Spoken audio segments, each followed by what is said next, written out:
ये सत्संग है सन 2000 का, 2002 का। और सत्संग था संगत जी ये जलंधर में शिवरात्रि का फंक्शन हुआ था। वहां पर नरेंद्र अंकल को बुलाया गया और वहां पर एक ड्रम था जिसमें लस्सी आई। तो उसमें 25-30 लीटर के करीब उस टाइम लस्सी थी। तो गुरुजी ने नरेंद्र अंकल को बोला कि नरेंद्र जा बर्फ लेकर आ। तो सर्दियों में भी गुरुजी चिल्ड जूस या लस्सी पिया करते थे। तो नरेंद्र अंकल ने कहा कि आपके लायक तो बर्फ है ही गुरुजी, तो बर्फ लाने की जरूरत क्या है। लस्सी के लिए वो बोलते हैं कि बर्फ लेकर आओ। तो उन्होंने बोला आपके लायक तो बर्फ है। उन्होंने कहा नहीं, सिल्ली लेकर आ और अपनी गाड़ी में रख कर लाना, उसमें मत रख कर लाना, रिक्शा में। तो अंकल अपनी कार निकालते हैं और तब गुरुजी कहते हैं एक सिल्ली नहीं, तू 2 सिल्ली लेकर आ। तो अब अंकल को लस्सी लानी है जो कि 2 सिल्ली के करीब लाते हैं वो। और उसके बाद जब सिल्लियां आ जाती हैं बर्फ की, तो गुरुजी कहते हैं कि ड्रम में ये सिल्लियां पूरी की पूरी डाल दे। और तो उसके बाद वो इतनी लस्सी बना दी जाती है संगत के लिए कि संगत आएगी। वो कहते हैं अंकल कि गुरुजी संगत इतनी ठंड में लस्सी पिएगी।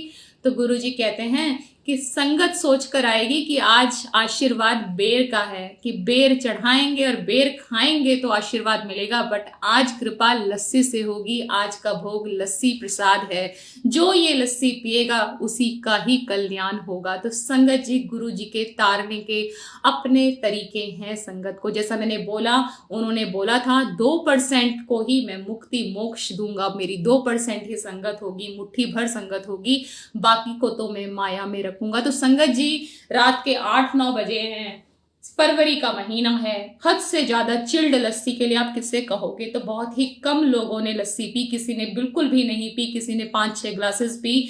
और जिन्होंने वो लस्सी पी उनका कल्याण हो भी गया। अब बात आती है कि गुरुजी ने उस शिवरात्रि के फंक्शन पर नरेंद्र अंकल को बोला कि पकड़, ये मेरी स्वरूप है येलो चोले वाला, इसकी 500 कॉपीज बना और उसके बाद इसमें क्लिप्स लगवा। कल जब संगत आएगी तो हर संगत को 2-2 स्वरूप देने हैं, एक संगत के खुद के लिए और एक स्वरूप वो अपने फैमिली मेंबर को या किसी को भी दे सकता है, नई संगत को। ऐसा ही किया गया, 500 स्वरूप आए। नरेंद्र अंकल रात को बैठकर उसमें क्लिप्स लगा रहे हैं, रात के 2-2:30 बज जाते हैं। उसके बाद वो जब क्लिप्स लगाते हैं तो 3-3:30 बजे वहां पर कोई आता है और वो बोलता है मुझे गुरुजी से मिलना है। नरेंद्र अंकल कहते हैं कल फंक्शन में मिल लेना, अभी अलाउ नहीं है, गुरुजी ने मना किया है। वो कहते हैं तुझे पता नहीं है मैं कौन हूँ, इस इलाके का एसएसपी हूँ। वो मना करते कहते हैं आप जो भी हैं पर आप यहाँ से चले जाइए, आप कल फंक्शन में आकर गुरुजी से मिलना। वो चले जाते हैं। गुरुजी पूछते हैं नरेंद्र कौन आया था। वो बताते हैं कि कोई अपना ये नाम बता रहा था, एसएसपी बता रहा था। तो तब गुरुजी कहते हैं कि लोग गुरु के पास भी अपनी मैं लेकर आते हैं, जो गुरु के पास अपनी मैं छोड़कर आता है वो तर जाता है। गुरु कृपा उसी पर ही होती है। गुरु जी के सामने कभी भी अपने डेजिग्नेशंस, अपना औहदा, ये सब नहीं लेकर जाना चाहिए, क्योंकि हम सिर्फ गुरु जी की संगत हैं और यही हमारी आइडेंटिटी है और इससे ज्यादा हम कुछ भी नहीं है। जहां ये मैं आ गई वहां आपने गुरु कृपा खो दी संगत जी। तो अब आते हैं वो 500 स्वरूप पर लौट कर। संगत जी उस टाइम पर स्वरूप नहीं बोला जाता था, गुरु जी की फोटो ही बोला जाता था। आज हम रिस्पेक्ट में, क्योंकि हम मानते हैं कि गुरु जी इन स्वरूपों में ही साक्षात विद्यमान है, तो हम इसको स्वरूप टर्म देते हैं। तो उस टाइम इन्हें फोटो बोलते थे। तो 500 फोटो थे। संगत आई करीब 2,500-3 हजार और संगत जी नरेंद्र अंकल ने हर संगत को 2-2 फोटोग्राफ्स दिए। तो आप सोचिए अगर 2,500 भी संगत थी तो 5,000 कॉपीज होनी चाहिए थी, पर वो 500 कॉपीज 5,000 कैसे बन गई वो उन्हें भी नहीं पता चला। एंड में 15-20 कॉपीज बच गई। गुरुजी ने नरेंद्र अंकल को बोला कि पूरी हो गई फोटोग्राफ्स। उन्होंने बोला हाँ जी सब में बट गई है, ये 15 कॉपी बची हैं। तो गुरुजी ने कहा ये तू रख ले। तो संगत जी ये है गुरु जी की कृपा जो कभी कम ही नहीं होती है। फिर उस दिन बेर प्रसाद तो बटना ही था, शिवरात्रि का मौका था। तो गुरु जी जब अपने एक हाथ से प्रसाद देते थे तो संगत के दोनों हाथ भर जाते थे। और उस दिन तो गुरु जी जो बेर प्रसाद है वो दोनों हाथों से दे रहे थे। तो सोचिए कितना कितना सारा संगत को दिया जा रहा था। तो संगत बहुत सारी थी, कुछ ही टोकरे में बेर प्रसाद था। अब बचता है आखिरी टोकरा।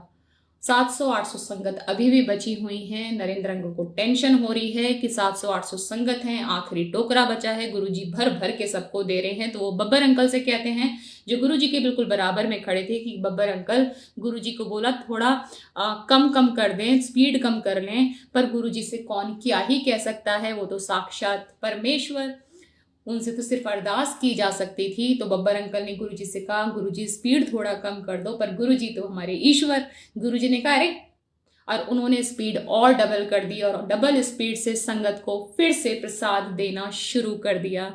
और संगत जी पूरा प्रसाद 700-800 लोगों में वो कैसे बट गया, वो अंकल को भी नहीं पता। उसके बाद 4 बेर बचे जो गुरुजी ने अंकल को दिए, 3 बेर बब्बर अंकल को दिए, 3 बेर खुद खाए।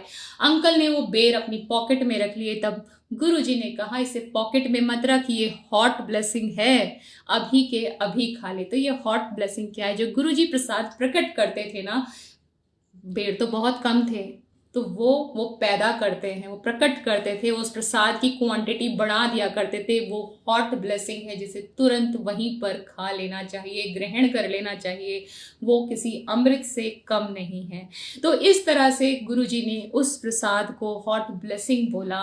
और इस तरह से संगत जी, गुरुजी के तारने के तरीके हैं कि लस्सी आज जो पिएगा उसका कल्याण होगा, और बेर प्रसाद स्वरूप कम क्यों नहीं पड़े। तो संगत जी, इतने अद्भुत सत्संग हमारे हैं। गुरुजी ने नरेंद्र अंकल को बोला था कि मैं कभी भी सतयुग, द्वापर, त्रेता युग में नहीं आता, मैं कलयुग में बार बार अवतार लेकर मुझे आना पड़ता है। उन्होंने बोला था कि आगे आने वाला टाइम इतना बुरा होगा कि जो पाठ करेगा बस वही सही रह पाएगा। तो संगत जी, जहाँ भरोसा है वहाँ आपको समझ में आ जाएगा कि गुरुजी ही सब कुछ हैं, और हम किनके चरणों में बैठे हैं, किनके चरण कमल हमें नसीब हुए हैं।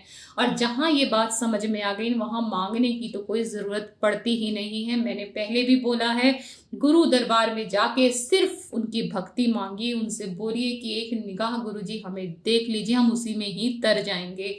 बाकी हमें वहाँ पर कोई कंडीशंस, कोई डिमांड अपनी नहीं रखनी चाहिए कि गुरुजी हम ये कर रहे हैं, हमें ये दे दो, कुछ नहीं मांगे।